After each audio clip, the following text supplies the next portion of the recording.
Très belle problématique.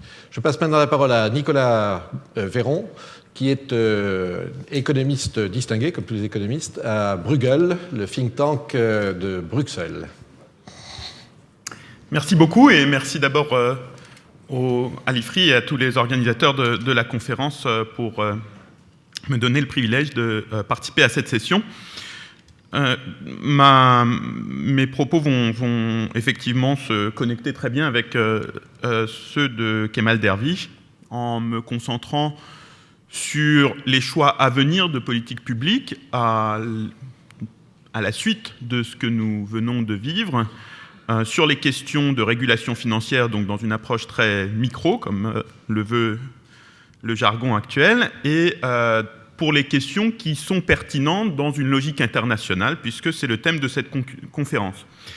Un des points qui sont sans doute importants à souligner, c'est l'ampleur des défis analytiques auxquels nous restons confrontés dans le cadre de cette crise, j'allais dire à la suite de cette crise, mais c'est probablement un peu prématuré. Wolfgang Münchau le soulignait hier, il y a encore beaucoup de choses que nous ne comprenons tout simplement pas dans les interactions entre le secteur financier et l'économie dans son ensemble, dans la manière dont le risque peut ou ne peut pas être mesuré d'une manière quantitative, à la fois le risque individuel attaché à telle ou telle institution et le risque systémique, et dans beaucoup d'autres domaines encore. Donc ceci veut dire que le potentiel pour des erreurs de politique publique est tout à fait considérable. Les chercheurs universitaires, la communauté académique, sont en train de mener à marche forcée un certain nombre de recherches empiriques et théoriques pour essayer de nous donner les outils pour penser les défis qui ont été identifiés dans le cadre de la crise, mais leur temps de réaction est un temps long. Leur réflexion collective ne donnera sans doute pas de résultats vraiment opérationnels avant plusieurs années, et les décisions doivent être prises naturellement de manière plus rapprochée. J'ajoute que nous restons dans une période de très très forte volatilité quant à la suite des événements, et également de très très forte politisation des enjeux financiers, dans la mesure où, selon le mot en vogue dans les salles de marché, la capitale financière du monde s'est déplacée de New York à Washington. Et aujourd'hui, les dynamiques de marché, plus encore que jamais, et dans la ligne de ce que disait Jeffrey Frieden hier, sont déterminées par des décisions de politique publique, bien autant que par des dynamiques purement privées. Alors, dans le temps qui m'est imparti, je voudrais partir un peu du cadre général pour ces questions de politique microfinancière internationale, en étant inévitablement très simplificateur, puisque ce sont des questions d'une complexité rebutante et un peu intimidante également pour la recherche. Le premier point, c'est l'incertitude qui pèse et dont la réponse dépendra des politiques, des décisions publiques sur l'avenir de l'intégration financière internationale. D'une certaine manière, l'intégration financière internationale était une donnée de la situation dans la phase précédente, celle qui s'est achevée en 2007. La dérégulation n'était pas évidemment complète, mais avait beaucoup avancé au cours des trois précédentes décennies. Et il semblait évident que l'avenir de notre système financier était d'être intégré globalement. Aujourd'hui, c'est beaucoup moins évident.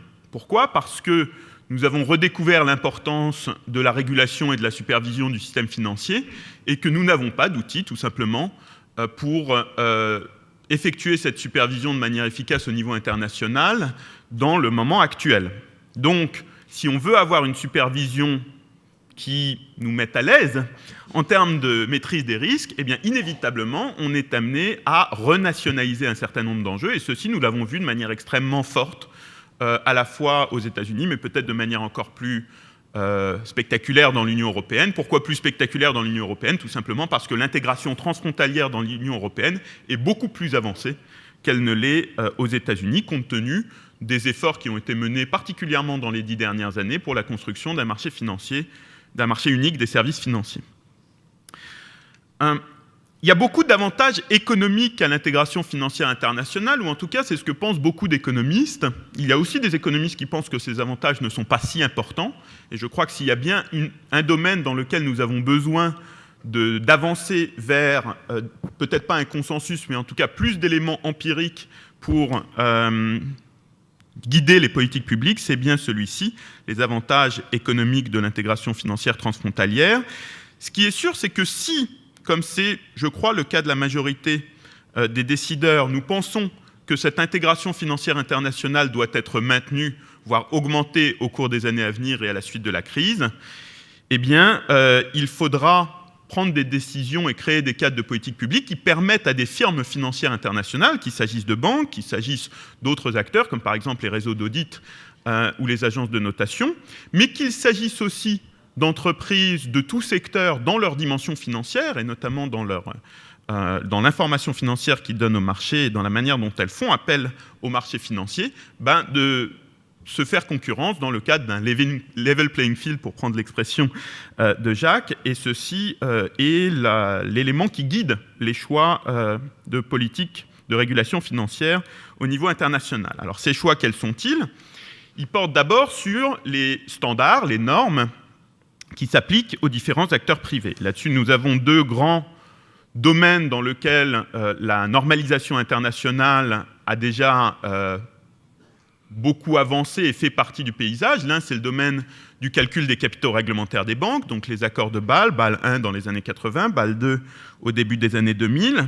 L'autre, c'est le domaine des normes comptables internationales qui ont aujourd'hui été adoptées par la quasi-totalité des grandes économies, à l'exception du Japon et des États-Unis. Pour certaines, avec une adoption qui ne sera effective que dans 1, 2, 3 ans. Mais avec donc une situation dans laquelle il reste deux grands systèmes de normes comptables, les internationales, les américaines, et de manière plus subsidiaire, sans doute, les japonaises.